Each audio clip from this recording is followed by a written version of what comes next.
The first thing we're going to look at is this page here where it has 8 questions that we're going to ask you about your financial situation.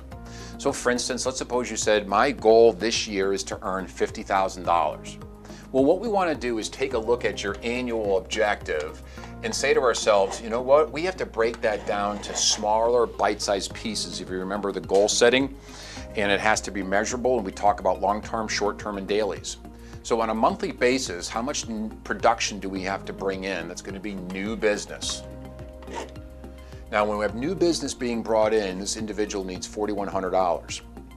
Well, what we need to do is take a look at their average case size. So now that we have a total dollar amount that they need, we need to figure out how many sales that's going to be. So we do that by looking at the average case size.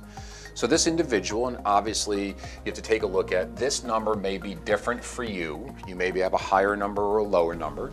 And if you don't know what the average case size is for someone in your position, just go ask the management team or the agency or the trainer, and they can give you an average of what a case would be for a new org individual. Once we understand how much you need to do per month and what your average is, the next piece we need to take a look at is, okay, how many cases do we really need to bring in? New pieces of business do we need to bring in every single month? Now to do that, now we have the number that we need to hit. So what we're going to do is now take a look at your sales cycle and ratios.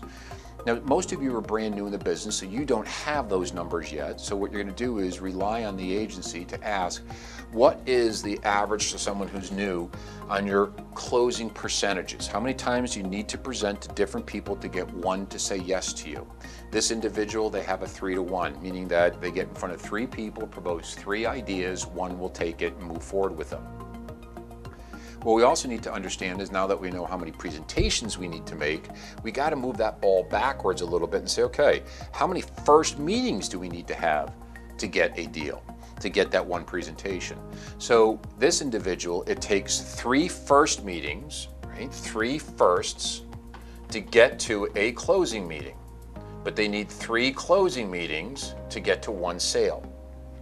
So once we know those ratios, we can do the multiplication to figure out this individual based on these current cycles, these current ratios. That's why tracking is so brutally important.